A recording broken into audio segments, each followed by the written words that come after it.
All right. Hey, we're live. Guess what? I'm looking for the dudes. There they are. Raging.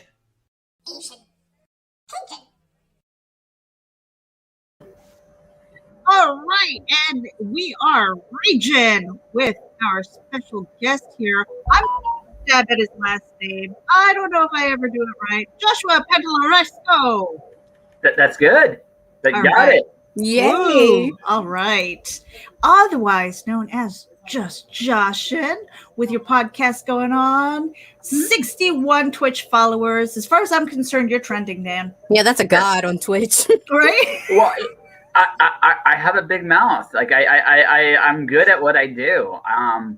But the secret to Twitch, like the thing I realized this when I made the decision to go on to Twitch. Twitch is like one of the coolest like communities. Like the video game community is one of the most energetic, one of the biggest communities out there. And I figured with all the people I've interviewed over the years, on top of the fact that I have an incredibly big mouth, that I could probably get people to come on the show. And it's really cool. Like people have dropped in from all over.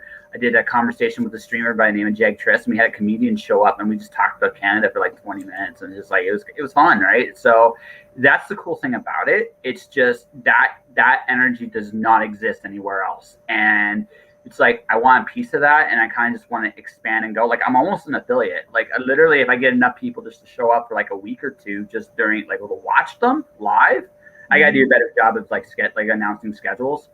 But even so, like my followers are growing. I meet interesting people all the time, and it's been fun. Like I've had a blast with streaming. So okay, so I know because I've had a Twitch account for ages, for years, and I did that because my son was gaming and he was live streaming it and all that stuff, and he's like, "Ma, you got to come and watch me on Twitch," and blah blah blah. I was just like, "Yeah, whatever, okay." You know, I mean, this is going back a while ago, and so I've had this account. It's been sitting there collecting dust, and I always felt like if I go in there and I start live streaming to Twitch, then I feel like an interloper. I feel like they're going to be like, "What the fuck are you doing here? Get out!" You know, I haven't gotten that ticket, gamer ticket. Yeah, but I'm not. So again, it's one of those things. I'm the kind of guy that literally will look at something and go, "Why not? What's the worst that can happen? The worst happens, it doesn't work. So if it doesn't work, I'm exactly where I was before." Right. So it doesn't really like maybe I've learned something from it. Oh, absolutely, Ray. Honestly, I love Twitch. It's so much fun. YouTube intimidates me more than Twitch because the number goals there are much different and much higher, and I have to update my page and shit, and that's why I haven't done it in like a couple weeks because it's like I need to actually make that more presentable and shit, right? I have over 100 followers there. It's just one of those things where I want to put, but I made the decision. Congrats, Ray. Definitely, that's awesome. That is awesome, dude. But I realized that like I had to make the commitment of which way I wanted to go. And to me, Twitch feels better than YouTube does. It just feels better. Now, I'm not knocking anyone who chooses YouTube or Facebook, but for me, that just feels like a better format for me. It feels something I'm more comfortable with. And there's a lot of authors on Twitch, man. There really, really is. So I think it'd be fun to take our challenge shows over there. Could be, yeah. Yeah, I mean, we didn't. Maybe Josh would even come back for a challenge. I probably would, yeah. Well, we were talking about that pre-show. Was something about your hair. What are you doing with your hair? I'm chopping it, all of it. Well, not quite all of it. I'm going to have like a streak on top. As you can see, I am 40 years old, and I am pretty much all my hair, pretty much, right? It's a little thinner on top in some spots than it used to be, but not terribly. It's like it's all covered. It all looks, and clean living, good genetics, or something like that. I don't know. Anyway, however I got it, we'll just say I got the hair. But the thing is, like, I grew this during the pandemic. Now, in the States, we were talking off the air, it's slowly opening up. It inevitable. I think second half of this year, barring the real apocalypse, you guys are going to be back doing what you're doing. So the pandemic is coming to an end in different places. And it's also, I got books coming out. I want books coming out in the second half of this year. I have to look a little bit more professional and shit. Oh, so civilized. Yeah, I have to, right? So I'm looking at that. But it's also like the biggest thing I learned about in freelancing in the last year is you have to invest in yourself. Mhm. And the one thing like the hardest part of freelancing for me was figuring out what my niche was. Turns out, So you figured out what you want to be when you grow up?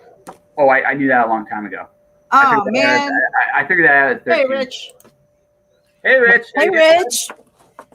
I figured that out at 13. Really? Yeah. I want to hear about that. So there's in London, Ontario. I've lived everywhere. In Canada and the United States, I've lived in a lot of places. But I was living in London, Ontario. I was 13 years old. They had what is called the Lawson Literary Contest. And the idea was you had to write either an essay or a fiction piece that had to do with Canadian history. Before I ever lived there, I wrote about a smart-ass kid that lived in Calgary, got sucked into a time travel, and went through an adventure in time. I did okay. I didn't win the contest, but I did okay. And I realized I really enjoyed what I did, and I wanted. And then that's when I started reading Ray Bradbury and Isaac Asimov and Robert Jordan. So I wanted to be a novelist, and more important, I wanted to be a tour superstar. That was what I wanted to be at that time. And damn it, that's what I did. I was such a flake with everything else in high school. I mean, incredibly so. But I always kept writing and creating. I wrote my first novel during my teenage years, which is I took that time traveling story and I made it into a full-fledged novel. True story. About 10 years after I graduated, my first book, when it was published, I literally went back to all my teachers during my high school, my formative years, and I gave them a copy of my book, except for one, the one that was the most influential, because unfortunately for me, his last name is Sharp, and his first name is M. And if you want to look at that phone book for Sharps and M's, it's teary-eyed. Right? You're never going to find it. Like London, Ontario has 300,000 people. Wow. Right? So it's not, you're not, but besides, so Mr. Sharp, if you listen, yeah, I never quit my dreams, Mr. Sharp. And I'm just going to say that live. But, yeah, I just knew this is what I wanted to do. And I have gone on this like incredible journey ever since. And I don't think I became a good writer until after like I got a little older and wiser and got my ass kicked a little bit. But again, it's not about how good you are. It's about how much you believe in yourself. And doors do open when that happens. So. Mm-hmm. Now, did you try sending to the big publishing houses, or did you self-publish? Both. So the first book I did, the one that I don't talk about too much because it was literally my first book, was in Calgary. Oh, so we totally need to have that in our life. Yeah, no, it's not a bad book. It's just, it's such a different me. It literally is such a different me. Mm-hmm. I wrote a collection of poems, and it's called I Am. That book was educational on so many levels. That was the book that taught me how to sell. Because I was in Calgary when I published it, but where I learned to sell it was in Phoenix. I lived in Phoenix for a short little period of time. Okay. So Phoenix has this event called First Friday. And so the first Friday of every month, all these artists would come out into these different blocks and you'd go and buy their wares. So some nights I'd be by myself. Some nights I'd be I remember one night I was like this is the one I always go by. It was one of my best nights, but it was also like this is the night I learned how to sell. To the right of me was a rock concert. To the left of me was like I'm serious, like the most beautiful like stained glass windows I've ever seen in my life. It was like, what am I doing here? Looking at my book and I'm looking at them and I'm feeling very inadequate in that moment. And I'm like, but I had a big mouth. I could talk to people. And that's where I learned how to talk to people and how people get them to come and look. And, like every other sales night, some nights you do really good. Some nights you do really bad. My best night, and this is what I did. I'd let everybody choose the price of my book. One night I walked out of there with like $300 and it was just one book, me selling one book. One night I walked out with $3. I mean, but you learn how to sell. And that book led me to, I'm not going to mention them on there because we did not end well. I ended up working for one of my heroes in Arizona. after I worked for one of my heroes, was one of the biggest ass kickings of my life. I ended up back in Calgary. And then from there, when I got back into writing, I accidentally wrote and accidentally got published by a traditional publisher. Not a big one, but Accidentally. Yes. Yes. Would you like to hear that story? Well, sure. Well, yeah, because I mean, because you didn't accidentally jump out of the. Josh accidentally does a lot of things, Meredith. I went researching him. He accidentally got into podcasting too. Yeah, I did. No, So come on, let's talk about the train wreck. Listen, I am just smart enough to recognize when the cookie dough actually has chocolate chips instead of the other round stuff in it. That's the only. That is my true superpower, and I don't apologize for that. That is a gift, man. Yeah. That's just one of those. So, I did poetry for the first book. I wanted to do poetry for the second book, but I wanted to do a longer poem. I didn't want to do like what I'd done before. I wanted to do something different. So I wrote this story about this boy in a watchtower, looking out to his horizon. His family's kind of enslaved in this like dragon compound. It was I really enjoyed it. Like I really enjoyed it when I read it, and I kind of wanted to know what happened next. So he kills his dragon master and escapes. Okay, I can't end it there. Like where do you go from there? So the next night he's alone for the first night. He just killed someone for the first time, and he's by himself, all alone for the first time ever. It's still to this day some of my favorite writing. And then the next day he gets up and he explores this brand new world, and it just one chapter led to another, and I knew like this was my poetry collection. Whatever this was it. This was my The Wasteland. This was my The Rime of the Ancient Mariner. This was my that style of Gilgamesh epic poem. Like that's what this was. Mm-hmm. I wrote it. I had this great idea to get some pictures in there. And talk about how life works out. So I was back in Calgary. I went to the comic shop there. It's called Another Dimension Comics. It's a really great shop. If you guys are listening, hi guys, you guys rock. But I looked at the one like their indie comics, and I saw a name her name was Florence Chan. I used to work with Florence when she was going to art school at Kinko's in Calgary. It was like, it's one of those small world, right? Things, right? Wow. Yeah. So I asked her if she would draw some stuff for me. And I say this in all sincerity. Florence is one of the most talented, gifted, most professional people I've ever worked with. She is legitimately a pro's pro and a great artist. Like, honestly, if you saw her stuff, incredibly underrated. So we do this cover. This master plan concluded with like, I was going to publish on Smashwords. I was going to like print copies of the book to sell at conventions. That was it. That was the thing. That was the plan. That was the plan. So I've been doing interviews for years. Even then, I was still doing interviews. I've been just for my blog and stuff. I kept doing. I like interviews. They're fun. And one person in the interview bought my book, and she goes, "I really like this. What are you going to do with it?" And I just talked about this plan I did with you right here. And she goes, "Well, listen, I just signed with Ingram Spark. I'm starting my own little publishing house. I'll publish it, and that's how you accidentally get published." Wow. I accidentally wrote the book because I did not plan it. I accidentally got published. Did not plan that either. I did 2 more books with the publishing house, Miracle Publishing, based out of Windsor, Ontario, where I currently am now. Again, the world is small. It really, really is. So it's one of those things in life where it was kind of meant to be, and I was smart enough not to fight it. I just went with it. Like we all have these like really good things. We all do them, whether we realize them or not. It's when you realize that you have something good that someone sees value in, you leap, because why not? Like, what the hell? Like, you got to lose. And I learned a lot. I did 2 more like that, Storm Dance and The Wandering Garden, and those were planned a lot more. But the first one was like lightning in the bottle. And and so I've been both traditionally and indie published. So I'm literally a hybrid.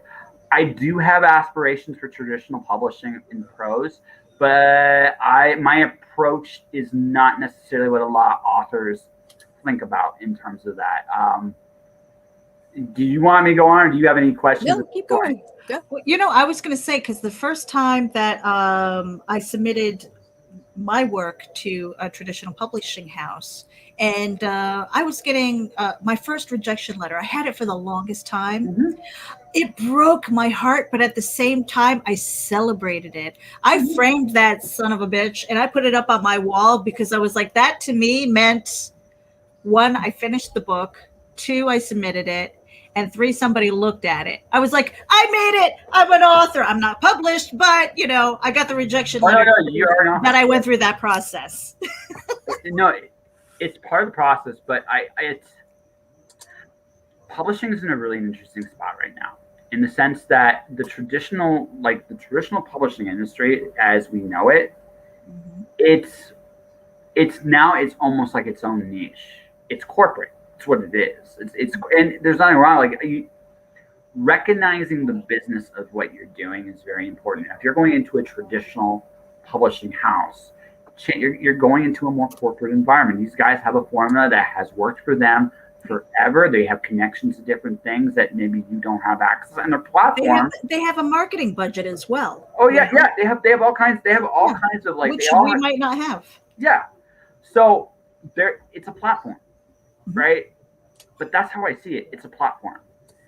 Now, I do have goals. Like, I would love to be that tour superstar. Right? There is still that part of me that wants to go for that, and I might before it's all said and done. But I know that especially now, I feel like traditional publishing has a limited shelf. Like, every author that goes into traditional publishing should go in there expecting it to be a limited shelf life. It's a commercial for you, is what that is. Like, if you make it, God bless you, because honestly, it's great. And I'm not saying anything bad about any publisher. It's a ride. You should enjoy it and embrace it. But also expect the fact that at some point it's probably going to come to an end. But that doesn't mean while you're there, you can't develop your name, your brand, and you can't make a living after it, right? Because you can. And you should treat that like you should treat any place you go as a stepping stone to what's next. Never be satisfied with where you are right now. Think about where you want to go tomorrow as well. Because right? The more successful you come, the more you recognize the fact that you can't just rest on what you're doing right now. You got to keep going. Because there's more things to do and see and discover and go for. And that's how you got to treat this. It's a journey. No matter where you end up, it's a journey. And so you have to treat it, but it's also a business. And you have to remember that no matter where you're at, there's a shelf life. You have to constantly keep moving.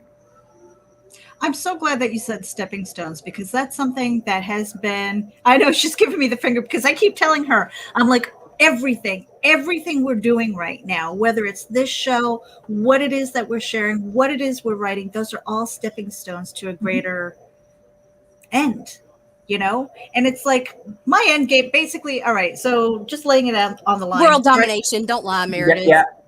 Part of that. But, I mean, the end game basically is that we all die. All right. I'm not trying to be morbid. It's just the reality. We all die. But what am I going to be remembered for? What is the legacy that I'm going to leave behind? The living legacy might not necessarily be my kids or my grandkids or anything like that. The living legacy is people picking up the shit that I'm creating and enjoying it for generations to come. That's what I hope for. So if that is what world domination looks like, I'm all about that. But yeah, it's fun. Like you, Josh, I've been interviewing people for years on and off. I had years of a hiatus. I came back to it because it's something that I really enjoy. I love journalistic things. I love interviewing people. I love digging for, facts. And I love being opinionated. I love having fun. And it's like all of these things. And because of all of those things, for the longest time, I just felt like I had to pick one. And I was never satisfied with just one. I wanted a little bit of everything. And it felt like a hot mess. So at some point I was like, I don't know what I want to be when I grow up. I really don't. So I want to embrace it all. I want to take all of those experiences and move forward and really I don't know, embrace the experience, because at the end of the day, you know, when when that's it, you know, when I'm gone, it's like, okay, what I leave behind, you know. I don't quite look at it the same way. I don't get me wrong. Now if you can get booklets, remember that's awesome. But I kind of look at it like this way. Dr. Seuss is one of the greatest writers of our time. Greatest writer, and actually, I would argue he's one of the top 3 greatest graphic novelists of all time. I'd make that argument with anybody, right? Me too. Right? But you know, I think honestly, I think the fact that he could see the impact he made while he was alive, that probably meant more to him than thinking about being remembered. So the only thing I would tell you, Meredith, is this. You can make an impact now. You can see it and you can enjoy it. And I would aspire for that now. You just like giving me like this cross-eyed look there a little bit when I say that, right? But that's the truth. Like, look, for me, my goal, I want to make a living as a creative. That's what I want to do. Whether I'm writing, I'm podcasting, I'm drawing. I never thought I'd draw. You know, whatever I'm doing, I'm having fun, and I'm encouraging others to do the same. Well, that's who I am.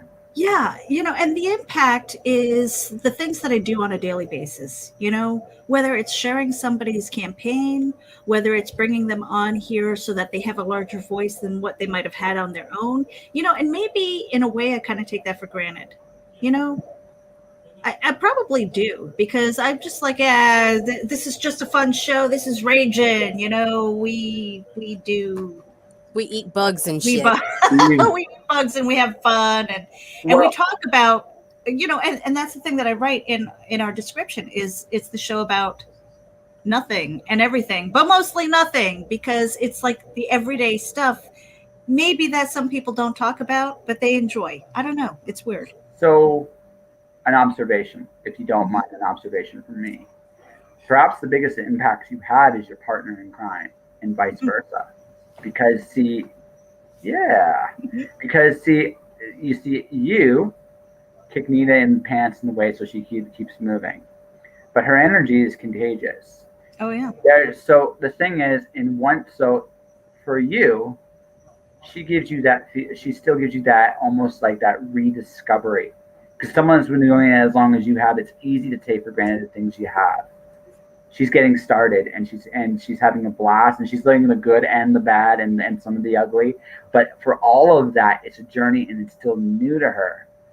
And where you're great for her is, you're going to push her into that deep water. It's like, I don't know, I want to do this. And you're like, it's okay, you'll figure it out, and splash. Right? You'll figure it out. And she gets really, really hot at that a little bit. Look at the face. Look at her face. But it's good for her, and it's good for you. And honestly, if for no other reason, you found a good friend, and possibly, depending on how you defined it, someone you might eventually consider family. Oh yeah. That in of itself makes the show worthwhile.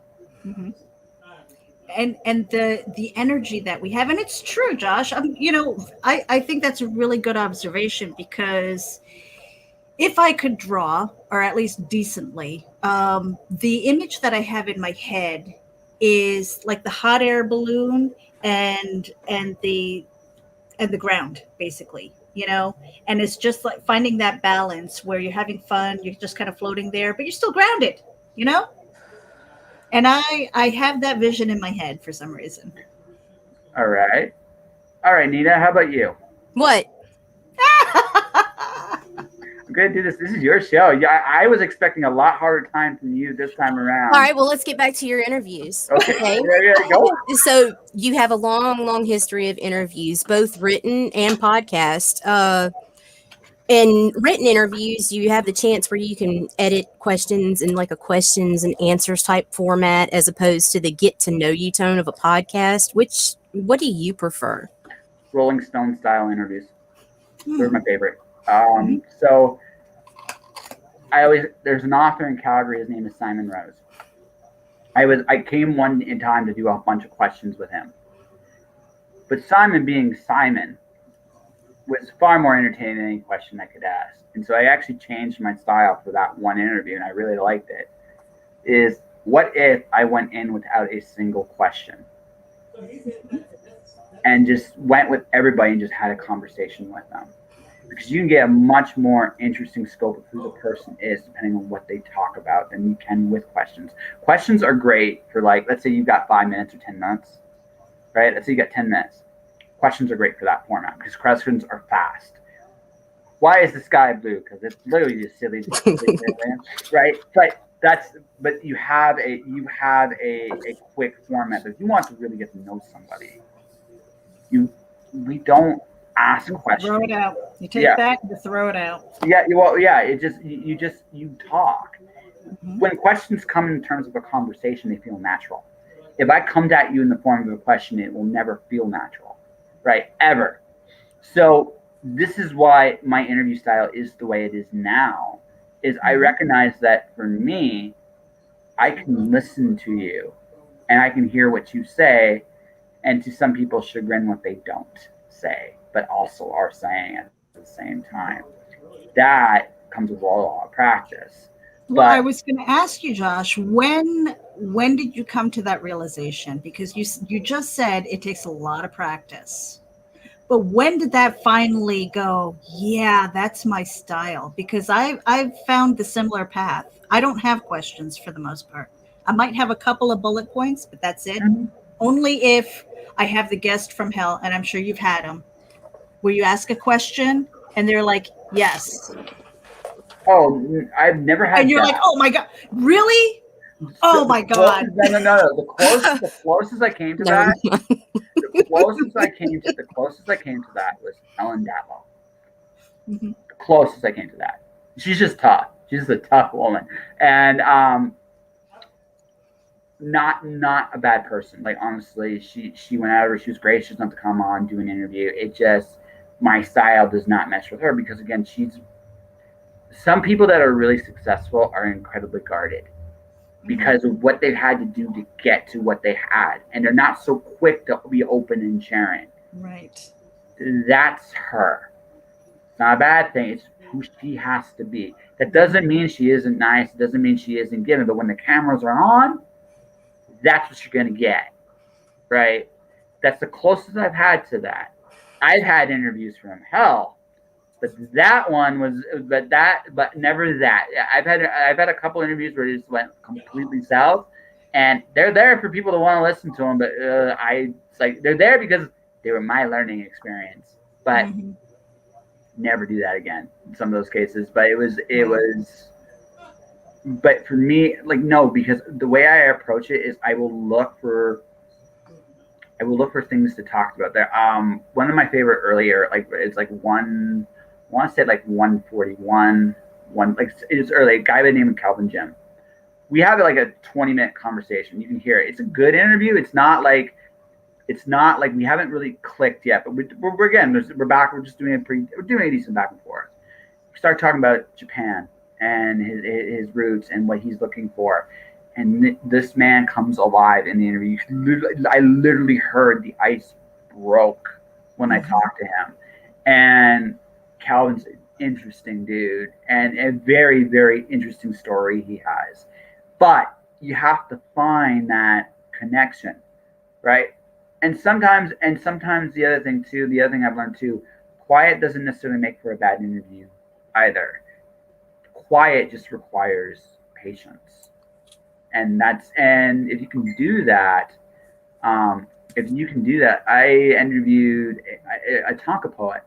She's just a quiet person. She's just quiet. She's sweet, but she's just quiet. So you wait, and you wait, and you wait, and then you hear a story about her visions of Cthulhu, and you're like, that's so cool, from a very quiet, shy person. And then but again, you have to give them that space to breathe. Right. See, but it's really hard with a podcast because you know as well as I do, you don't have the audio or you don't have the visual stuff.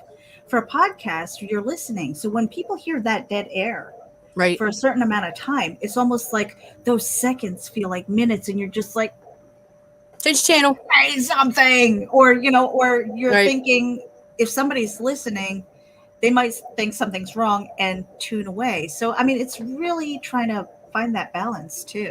Or sometimes just me be completely chaotic. I did an interview, early interview again, Con Lavery. Mhm. We started in a restaurant. We ended up going to a coffee shop. I left the whole journey from the restaurant to the coffee shop actually in the podcast. I left it in. I decided that was fun enough and weird enough and different enough that it would grab your attention even if nothing's going on. Like, why the hell did they do that? Joe Compton's it's his favorite conversation of mine because I just said, fuck it, I'm just going to leave it in here. I could have edited it out, but it was like, why we don't do that enough. When you go to a restaurant, you get interrupted by the waitress, you get interrupted by the bartender, you get interrupted by things around you. The room is as much a character as the person you're interviewing. And if you add that room into it, you've added another character in the story without actually saying a word. Yeah. Right? So it really depends on what you're going for. Right? I always went for authenticity more than anything else. So I decided that the decision I made is this. Sometimes my sound quality as a result can be shitty. Right? I'm not in a polished room or studio or form to do the proper edit sometimes. One of my worst conversations not too long ago, I had the opportunity to talk to Robert J. Sawyer. 30 minutes before the interview started, the power went out. Oh no! Yes, it was a curse conversation. No matter what I did, the sound didn't go right. Nothing I did worked. It was just terrible. There's nothing I could do. It's part of the deal, though, right? That's what happens when you go for it. And Rob did his best to be patient, but it was just one of those things where like sometimes shit goes wrong. Mm-hmm. But it's funny, you own it. It sometimes works in your favor anyway. It's kind of weird that way. If you are a relatively open book, you can actually almost say anything and you'll get away with it. It's kind of funny that way. Yeah, I know. When I sit with guests, especially because some of them get a little bit nervous that it's a live stream, and I've had guests who said either before the show or after the show, hey, before I even said yes, I checked out a few of your previous podcasts and I think you guys are kind of cool. It was just like, oh my gosh, and that opened up my eyes to realize, okay, people are watching this or people are vetting me as an interviewer, or as a show, for Nita, for myself, for Geek Insider, for RAGIN, for whatever it is. People are paying attention and they might be going to your history to see, how are you treating your guests? Are they having fun? Is it cool? Before they even say yes. And I was like, whoa, that never occurred to me until that happened. And then because of, by virtue of live stream, even us, I went through a move. I didn't realize I was going to move that weekend. So we had to reschedule and here you are today. But I tell people all the time, they're like, well, I've got kids and stuff like that. It's like, can we keep it, like really short? And I can see that they're nervous because they're afraid of the noise. And I said, no, you don't realize. I'm like, I've got barking dogs. You might see my husband walking by. You might see a cup of coffee just, floating in from the air, whatever. Real life shit. You're going to see kids running by, whether they're clothed or not. It doesn't matter. I'm like, this is all life. And this is what happens. And see, the beautiful thing about the interviews that I like to do is that I like to get to know the person. Because if you know the person, then you might follow them and pay attention to what else it is that they're doing. If they're really cool, I'm going to support them. I'm going to promote them and all that stuff. But if they're an asshole, I'm like, see you later. Bye. Good interview, and be done with it. I'm screwed. Damn it. I didn't see Anita give you the eyes yet, so I think you're okay. I can make you need to give me the eyes. I could do that if I wanted to. I think I'll wait though. I think I've got something fun for you though. Oh, It might be a little bit of a challenge, but I don't know. Nita, do you have any other questions? I thought you had some. Well, I did. What happened to him? I just got read like a book on my own fucking show, and my throat hurts now. It's closed up. Oh.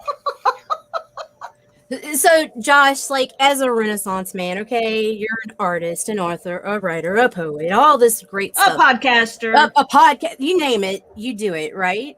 So, is there anything that you're happier doing than the others, or are they all just pretty much equal? ooh. So the illustration right now is more like it's fun. Right. Because I don't pretend I'm good. I don't want people to get the wrong idea. It's not that I don't see improvement, but for me right now, I'm not worried about good or bad. I'm worried about having fun. So for me, because I don't know what I'm doing, it's much like anything else. Again, I embrace my accidents, and I never let not knowing what I'm doing stop me. It's just one of those. It's just one of those things where I figure it out and keep going. But that's more. It's fun. I'm learning things. I'm still kind of in the discovery phase of art. The next step for me is coloring anatomy, because I that's where I need to improve a little bit. But also I want to get to the point where I can do some more expressive characters. So I need to understand the basics before I can really get there, because I want to tell stories with my art eventually. But the only way I'm going to do that is I got to understand the fundamentals as much as I can on my own, and go from there. So that's kind of like, that's more like it's a fun. That would be more like a hobby, I think, at this point, than an actual pursuit. That I think will change, but for the moment, it's in it's in the hobby category. Podcasting, interviewing, interviews to me, I love doing them for a lot of the same reasons Meredith mentioned. Here's the thing: people are always interesting, right? People are always interesting, and hearing their story is always amazing, because you find. So my guest last night, I have to admit, I had a little bit of a crush on by the end of the episode. You can actually, I think, literally watch me flirt with her a little bit at the end there, because the amazing woman. Like, honestly, Kelsey is an amazing woman, and her story is so damn cool. And I had when we started, she has this neck tattoo of a raven. It's almost like reminded me of like some Samoan tribal tattoos in one sense, like the way it was on her, like the way that she put it on her, like almost like a sleeve shoulder tattoo kind of deal. It kind of reminded me of some Samoan, except it's a raven instead of a tribal tattoo. And so we started there. We started like talk about just the adventures, some of the challenges she has as a creative, like the value of her value of serving others, like her adventurous streak, terrible karaoke things I've done, amazing karaoke things she's done. It was a wonderful conversation, and I really, really enjoyed it. Another one I really enjoyed not too long ago, I had an actress by the name of Nikki Nash. She really started laughing at all my self-deprecating jokes. So I actually made a little bet with myself how many times I could crack her up in one episode. 52 times in an hour. I was really, really proud of myself. I'm sorry. So because I just figured out where her humor was, and I just hit that the right way over and over and over again, because it was just a personal bet with myself if I can make her do it, and it was a good time. But also Gerald Brandt, like, he's a sweetie, like he's a sweet dude. I really enjoy but everybody I'm talking to here, everybody I'm mentioning, they all have these great stories themselves. So I always enjoy listening and learning, because I learn not only why some people are just incredibly amazing every time, but I also get inspired by it too, because most people don't realize how amazing they actually are, the things they've done, the things they take for granted. And it's like, holy crap, you're interesting and amazing and awesome, and I like you. And it's easy for me to be a fan, so I enjoy that. And as far as writing goes, writing's kind of like, it's almost like the other love. I love creating. I'm a little more cerebral with that style now than I used to be. I'm still silly as hell. I literally wrote a novel about a unicorn parting rainbows as a main character, literally talking out of his ass in advertisements. So I definitely like to have those moments. I'm still very silly and absurd.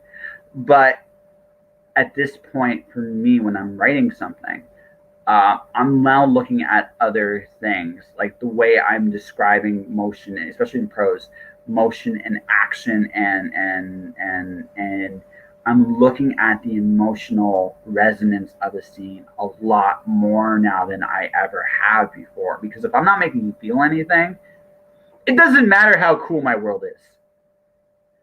If I'm not making you laugh, cry, smile, be angry, like motivate, like something, then I ain't doing my job. So I take that one, I think, the most seriously of the things I do. I have the most fun with my drawing, and I think the interview podcast thing is somewhere kind of in the middle of that. I take it seriously, but it's still I've done so many interviews. It's almost like a second nature to me now. I don't really have to think about them. I just do them. Mm-hmm. Yeah. And I mean, you've accumulated quite a few. Kelsey Hoople, right now, we just shared that. I had her name wrong. I corrected that on YouTube. Kelsey Hoople, episode 557. Mm-hmm. That's a lot. That is a huge run. And there are a lot of podcasts out there that aren't even close. So I mean, it's a testament to what you do. Now, Right. I had interviewed somebody before. They're a movie director, writer, on that creative side of things. And when I got to talk with them, I said, "Well, what was that moment that you kind of knew what you wanted to do?" And he said, "Well, my wife basically said, 'Shit or get off the pot.'" She said, "Is this a hobby or is this something you want to make a living at?" Because if it's a hobby, she's like, "We don't have time for that." But if it's something you want to make a living at, how do we monetize this? How do we move forward? How do we make a living doing the thing that is going to bring you joy and creative freedom? Mm-hmm. And they did. They're off making movies. He's producing music and things like that. He's got this whole entertainment thing, and it was just like, I wonder how many of us, just anybody who's listening out there, who've had that moment where you're like, okay, what am I doing here? Am I going to shit or get off the pot? What's going on? Yeah, so that was this year. Mm-hmm. So I was in Vancouver. Okay, so this is again, I lived everywhere. I was in Vancouver, British Columbia. I was taking quietly courses to quit my job and get into the movie industry. It's one like genre I haven't done yet. It was like it'd be fun to be movie crew, just to go through that experience and see if I wanted to do it. It's long hours, but you learn the guts of how to build, like take a idea and make it tangible. And I thought that would be a really interesting thing to do for a while. And so I took the movie course. I took CPR. I took CPR. I was looking at it, taking one or two other skills before I quietly disappeared from my job. And my job, and to be fair to my job, I was probably, they did not know what to do with me anymore, because it's a place that tries to grind you down. But when you know you're leaving in your head, there's really nothing they can do to you. And I'm positive, I'm motivating, I'm singing, I don't care. I just don't give a crap anymore. One of my supervisors. Yeah, that's probably when they don't want you to leave. Well, because you're pleasant to be around. They wanted me gone. Oh no. They wanted me gone because I had come from the outside. I had worked with the company I worked at from another place. So I could look at what they were doing and I could literally deconstruct all the flaws and how to put this so delicately, how cheap they were and how they treated people. I could see it because I had been from the outside coming in. So I had that knowledge in there. But on top of that, I didn't care. I had literally one of my supervisors, "Hey man, can you not like talk and like be so happy?" It's like, I ignored him. I just kept doing it. You could literally watch his face because he didn't know what to do. right? Because you're supposed to be like this serious, like whatever, and here I am, truly not giving a shit, right? So I was going to get my ass fired anyway. Eventually, they would have found a way to get rid of me. It was coming. So COVID happened, and I quit because my choice was to stay somewhere I didn't want to stay in an uncertain time, or I could go home in Windsor, and that's why I'm in Windsor right now, where my family is. Because if I'm gonna suffer through whatever this is, I'm going to at least have the ability to see my family.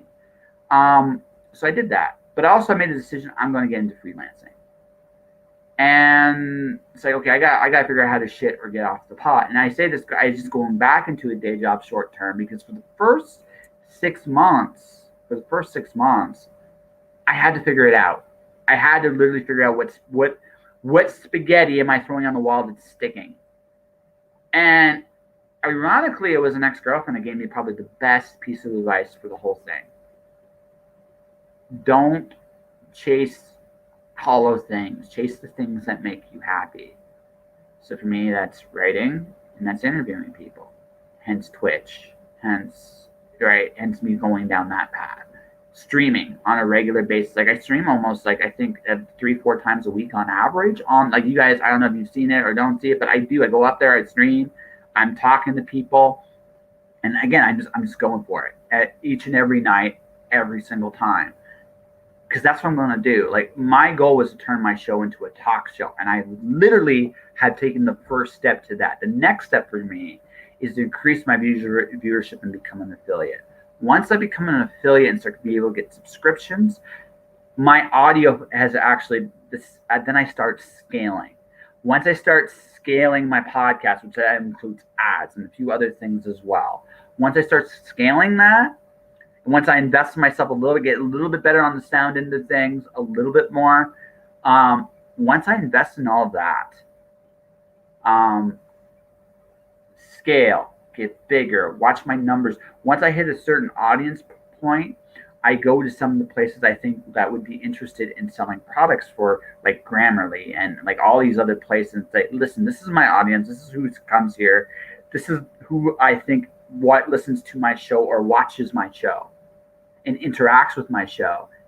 This is how I'm going to do it. And that's how I'm going to make money on the podcasting. As far as the writing goes, I released 2 books last year. This year, I'm going to release 3. Next year, I'm going to release 3. And I'm going to keep going and I'm going to do I literally applied for a video game company job in Hawaii because fuck it, I don't care, right? Because it's something I want to do, right? Do it. Yeah. Hey, Ray. Absolutely. What, yeah. Ray? Where's the love? Really? I have a plan. Also, here's probably the biggest piece of advice I'm going to give each and every person that's watching or listening to this show right now. I have very specific goals. I told you some of them right now. Mm-hmm. I have a plan to get to these things. These are no longer. I want my podcast to be listened by 10,000 people a month instead of like the 12 to 1,600 people a month that listen to my show, right? That's what I want. To get there, right? To get there, I'm going to have to scale up. I've already started organically with Twitch, right? But now I have to do the inorganic stuff. I have to go through, deal with that choke point. That's why I'm back at a day job right now. It's one of the 2 reasons. The other one is I want to write books, and there's some people I really want to work with, and I want to pay them. I like, treating people with respect. It's funny how that works. You give them respect, they want to come back and work for you again. It's an amazing thing, Yeah. And third, so I want to write books, but third, I want to keep doing more freelancing thing. My niche as a freelancer is teaching and writing. Like that's what seems to get published for me. All the insights I've picked up over the years doing this as a business seems to be what sells for me. So I'm going to keep doing that. I'm hoping to interview more teachers too, because that honestly would be, I think, a great thing. There's a lot of writers that are teachers, and there's definitely a market for you guys if you guys ever want to look. But if you hear what I'm saying, I have very specific goals with all of these things. And my priorities are my podcasts and my novels.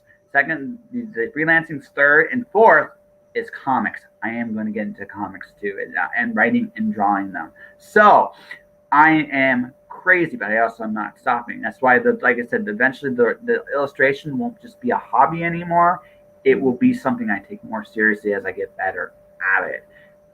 But stepping stones. Yes, stepping stones, but also hear how specific I am. Mm-hmm. I'm not bullshitting you. I'm telling you everything I want to accomplish, every single thing I want to accomplish. And they're very specific, because the moment I make them specific, now how do I get there? How do I build those things? Because now that I have an end goal, yes, it is. Especially, right? Honestly, it is the hardest thing. I'm probably going to get away from Facebook at some point for that reason, because the hardest audience for me to engage is my Facebook audience. So, I mean, Twitch is a lot better and YouTube is a lot better. I might switch to good and my YouTube's live at some point for that reason, but Twitch is my focus right now. But again, very specific goals, very specific things I can attain. And because they're so specific, they are problems you can solve. The vaguer you are, the harder it is it's going to get there. But the closer you are to something specific, the better chances you have of succeeding. There's no guarantees of success. That's the paradox of it. But what you can do is you can do everything you know how to do to give yourself the maximum chance to succeed. And if you can do that, you're not going to hit a home run every time, but you're going to hit some singles, doubles, fly balls, bunts. It will happen. Like, eventually you'll hit a home run or two too. Mm-hmm. There's a saying that it's been one of my favorites over the years. It's like, if you shoot for the moon and miss, at least you'll be among the stars. Mm-hmm. At least you'll be out there. And that stays with me, because there are opportunities that I turned down because it was just like, nah, maybe I didn't see value in it. Maybe I didn't have time. And those have come back and bitten me in the butt, Mm-hmm. and I don't want to live a life of regret. So if I can say yes, and it's within my capacity and it's on my roadmap, I will say yes. My problem often is that sometimes I give too much. Yeah. I might give to others where I should be taking time to take care of myself. And it's like they say, with the airline, the stewardess always says, if you're traveling with a child in case of emergency, put on your oxygen mask first, then deal with the child next to you, because if you're unconscious, if you're not breathing, then guess what? You're no help to anybody. And that's a really hard lesson for me, because as just a personality, my personality is that I like to give. And so taking for myself sometimes feels very selfish, but at the same time, I have to realize that it is necessary. All and right. So how do you balance that, Joshua? How do you balance the giving to the taking? Because, you got to breathe, you got to eat too. I have an ego to answer that question. Ooh, yeah. No, you don't have an ego, do you? Oh, Really? Tell us absolutely. about that. I am an award-winning podcaster. One of my books last year is also going to be nominated for an award this year. I can't say what on the air, but it's going to happen. Ooh, so, no insight. Come on, Josh. No hints. Done. I know the book. I know the book. It's cool. But here's the thing. I've accomplished it. I've written 5 books. I've done over 550 podcasts. I am award-winning, award-nominated. You're damn right I have an ego. Absolutely. There's no question about it. You need it to a point. And so this is the part that I think. So early on, I was going to do for a client an advertising campaign. And I needed some information from that client to really do the job to the best of my ability. And they always say, yeah, we're going to get to you, and these things. And I never got that information. And I think, so there were other red flags. And I concluded that this was not something I could associate my name with. Because even if they succeeded, They had handcuffed themselves in such a way that I could not help them to the best of my ability. I would not have been happy with the job I would have done for them, simply because of the lack of tools that I was given. And not even big things, just little things that would have just helped me be able to do some extra things that I thought would have been great. And at the very least, make sure that I left no money. I knew, like, you don't get it all right when you do a campaign, but try to maximize grabbing as much money from the table as you can. That's how I look at it. Even if you don't get all of it, at least you tried. I didn't feel like I was going to get that opportunity, so I had to say a magic word. And it's the magic word every creative, every business person has to say, and it's no. And no is not necessarily a bad thing. No is a filtration device. We, as you get older and wiser-ish, I may be the wrong guy. I may be the wrong guy that with the wise part, maybe. But what happens is you recognize that you only have so much time, so much energy, and so much that you can give. That you have. It's a finite amount. So you have to use the word no to eliminate that filtration process. What do you want here? And the other truth that all of us have to kind of come to terms with is we all do, no matter what, we all do exactly what we want to do. So if you're reluctant to say that no, why is that? What do you actually want there? Chances are you still want acceptance. And your want overvalues your good judgment.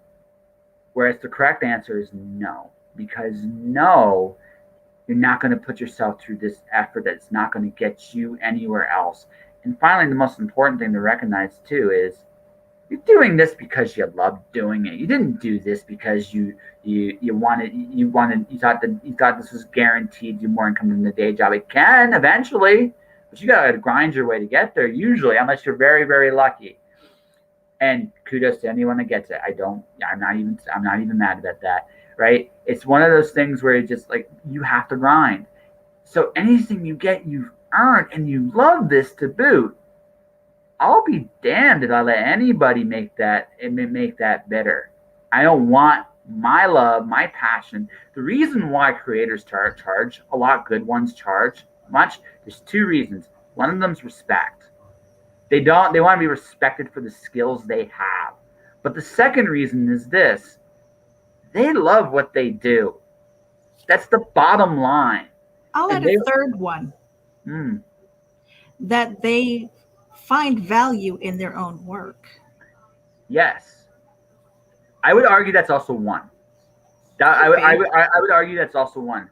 They know the value, like the value of their work. That goes both ways. They charge. They want respect because they know the value of their own work. They know, like, look, anybody that's put words down to a comic has spent hours, if not weeks, months, years learning how to tell a story. And storytelling is in everything we do in this world.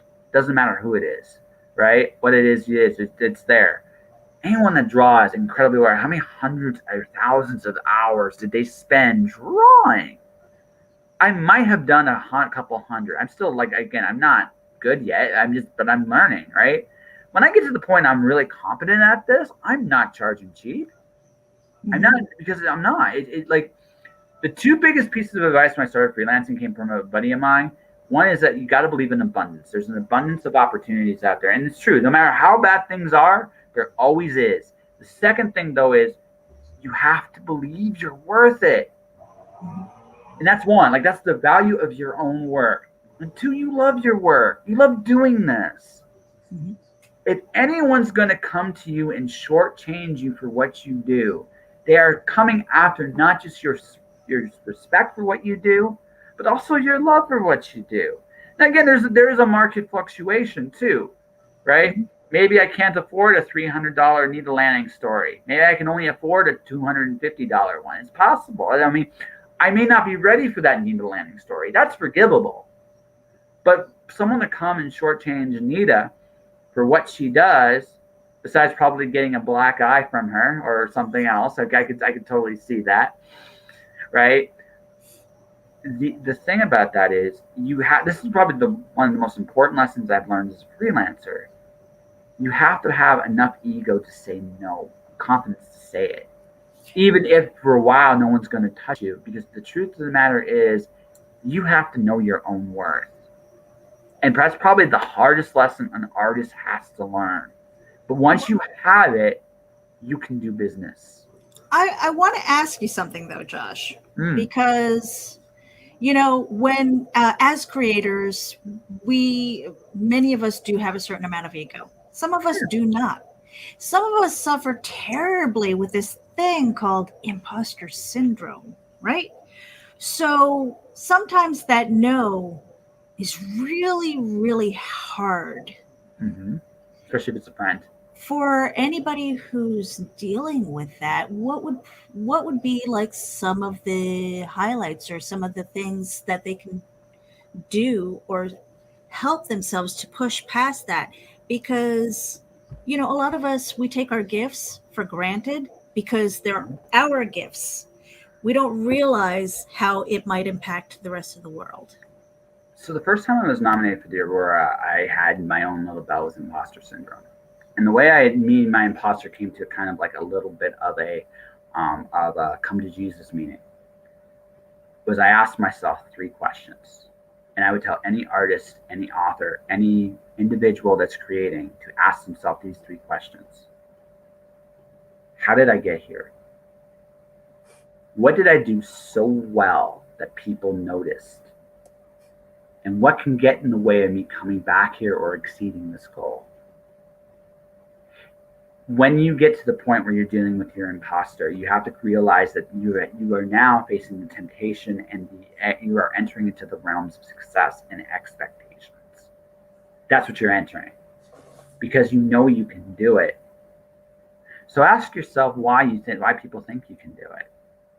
Be honest about yourself. Be honest about what can get in your way of doing those things. Because if you can do that, you'll at least have the strategy for most of the time. Avoid the things you're not good at. Because all our shit stinks. Doesn't matter. This is where ego. Now here's where the ego thing this is the caution for ego. Ego is good at the negotiating table. Ego is good for defending yourself. That's it. Your shit still stinks. You always have things you can improve on. There's always more to learn. There's always more to discover. And be humble to the people that support you, right? Do not be a dick to them. Your ego only comes out for 2 reasons. Those are the 2.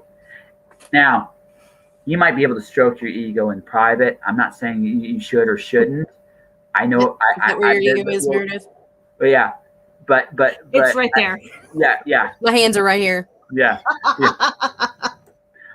But a great piece of advice from another author friend of mine. Right, I'm not gonna name names because he was honest. He goes, I stroke my ego all the time and just never do it in public. And it's actually probably the best advice I think I've ever gotten from this guy. He's a great talent too. Like he's incredibly successful, but he's really smart because he knows ego's only good in 2 spots: when you're negotiating your worth and when you're defending yourself from people trying to take from you. Because when you do become successful, people are going to want to know how you did it. How did you get this? How did you do this? And try to emulate. Emulating is great and that's wonderful, but some people are actively going to try to take your time, your energy, and you have to at that point use your ego. Hell no, right? No. So I say all this from my own experience, with my own imposter. That's how I dealt with it. Was those 3 questions, because those 3 questions kept me level-headed. The other thing is, I don't know if you guys have ever seen this on my Facebook. If you've ever seen my sister on my Facebook, she comes out with some incredibly fun ways to humble me sometimes. So it's one of those things where I have good people in my life that remind me of these things. So all of which to say is, yeah, what the imposter syndrome is the unknown of expectation and the lack of confidence in fulfilling those expectations. Whatever they are, they often come in the form of success. To get around that realize how you got here and recognize what you can do to screw it up. I have 8 rules of success. Rule 5 is get out of your fucking way. So that's where that came from. It's how I learned how to deal with my imposter syndrome. I love that, because a lot of times we do get in our own way. Yeah, like especially when you're successful. Because it's harder to learn when you're doing things well. See, and you say successful, and I have a hard time defining success. I'm not even sure for myself. I don't even know what that looks like. Because the thing that motivates me is helping people, Oh, look at the imposter. creating things. I mean, I there are things that I am good at, all right, and I will stroke my own ego with those things in the quiet, by myself, in private. But defining success, because for me, I strive to be on a learning curve all the time. I tell Nita all the time, I do not want to be the smartest person in the room. But I she don't want to always be the is. most I don't want to be the most talented in the room, But she because always I'm is. always looking for something to learn. What can I learn from this? What can I glean from that? How can I become better at my craft, at myself, whatever it is that I'm setting myself up for. And to me, it's all stepping stones. And there's a part of me, maybe it's manic, because I do have that bit of manic depression, and all that stuff, where I want to do it all a lot of times. um you know and then just sitting there and going, okay, is this success? No, because I'm going after that now. Trying to find that balance, I think, is very difficult for me personally. And defining success is like, I don't know. Sometimes it feels like the goalposts keep moving, but I'm doing that to myself. You know what I mean? Okay. Okay, I'm gonna pick on Nita for a minute, because I'm gonna actually this is gonna. It's just like, wait a minute, Meredith was doing the talking. Why are you picking on me? I know. I want to pick on Nita. You're actually gonna help Meredith here. I need you to help Meredith here. I have a question for you. Creatively, what is your goal? What do you want from what you're doing right now? Doing all these cool things you're doing, what do you want?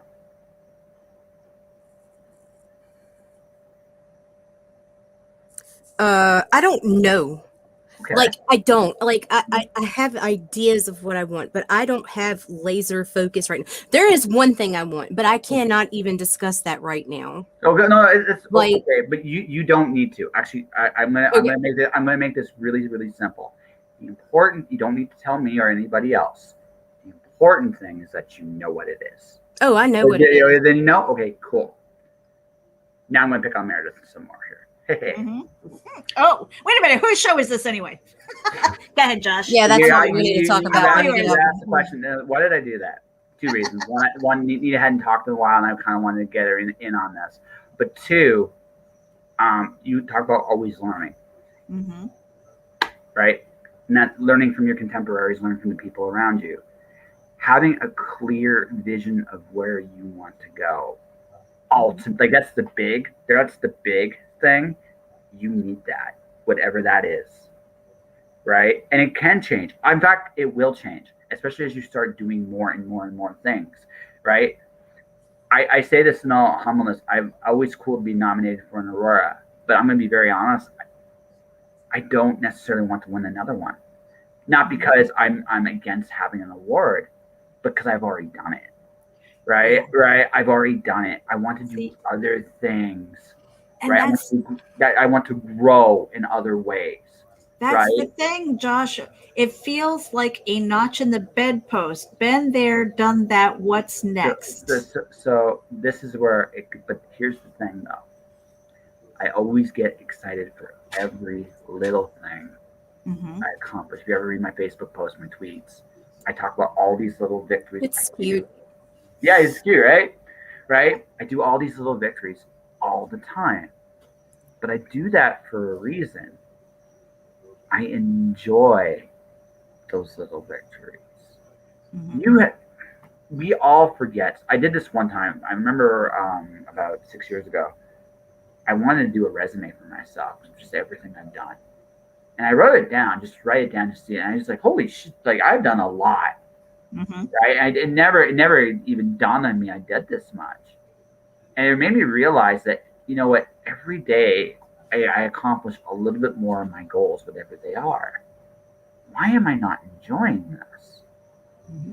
So for you, for Nita, even if you don't have, again, you don't ever have to share. Although I do feel that she is your partner in crime, and in turn, you know, you are hers.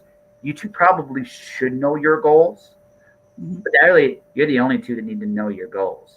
I don't need to know, or no one else does. That doesn't matter.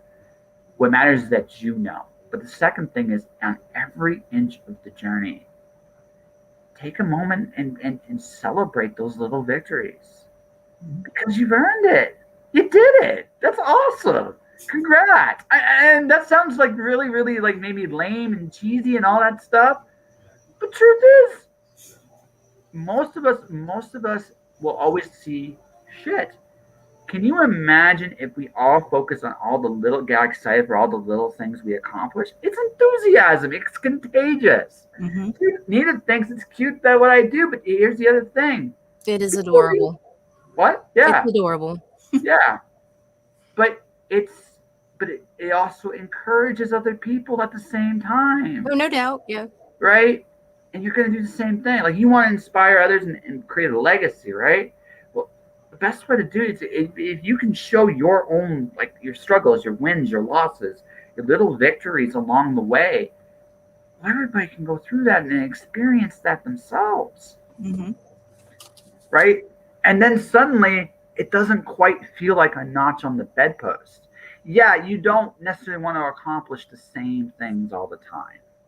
That, honestly, I get that. There is a point where I've done it and it's great and other people deserve it. And honestly, let them get the opportunities I got doing this. Because honest to God, there's a lot of great things out there that deserve it just as much, if not more than me. And that's just me being like straight up, right? But it doesn't take it back. But let's say this week I get a nomination for the Aurora again. I'm not going to be happy, but I'm going to be happy about it. Sure, it'd be really cool. It'd be great if it was for my written work. That would excite me. That would still excite me because I haven't done that yet, right? But it wouldn't quite excite me quite as much because I accomplished that already this year somewhere else. So, I mean, I've done that. I've gotten accolades for what I've done, and that is so freaking cool. Now let's turn that into something even bigger and better and keep going, right? Success is not defined by the mountain you climb, but by the little victories, little hills you scale along the way. That's me. That's how I kind of see it. Don't take a minute and enjoy your little hills. You've earned it, Meredith. Yeah.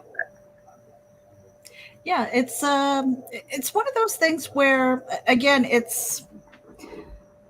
for me, again, it's like stepping stones. It's like a job. I want to treat it like a job because I feel like it is a job. It's a means to a way. And a lot of times I take myself way too seriously and not have fun.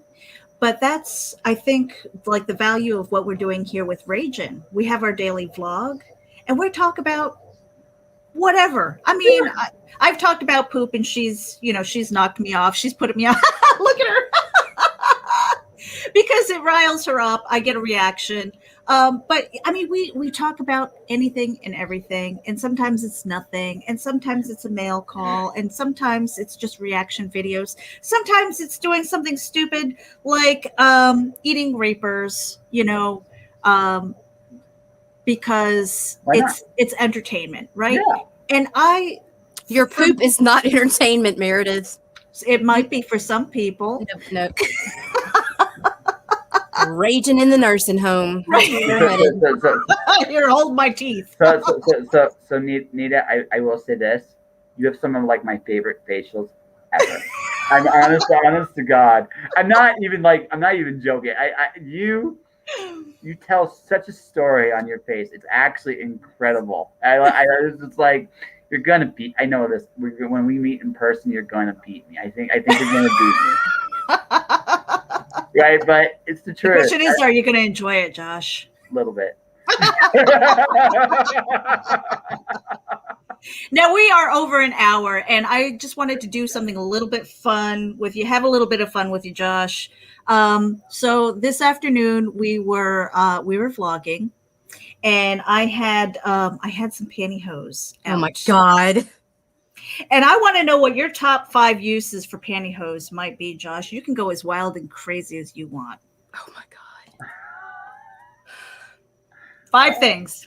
Boom. I don't know if I got 5. Gee, I don't know if I got 5. Well, let's see. Nita's going to kill me. I can't read lips, though. What did you say? She's like, if they're edible, maybe.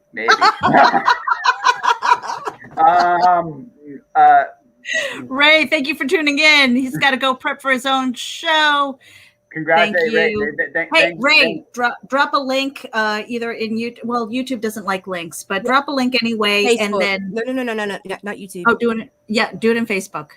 Do it in Facebook YouTube so that we know. Flag us in a second, fucking assholes. Where we know where to follow you. All right, go ahead, Josh. Teasing. I like honestly, like for me, I really do enjoy foreplay. It can be a lot of fun, and it depends on your partner. Your partner has to have a certain degree of imagination as well. But it can definitely be a very fun night, and it's amazing how little that actually takes. Do I have any more though? Because to be perfectly honest, I really, I guess to touch someone up with, but I don't know if that's I don't know. Like I this is where I lack experience with the whole pantyhose thing. I just don't like. I don't know. Beyond that, I don't know. I got nothing. Like there's just I would love these. It's amazing. That is amazing. See, I warn people. I acknowledge this. I am legitimately a little crazy, and I'm good with it. I've made peace with that myself. So, if you do come to beat me, I might surprise you. Just fair warning. But anyways, so. That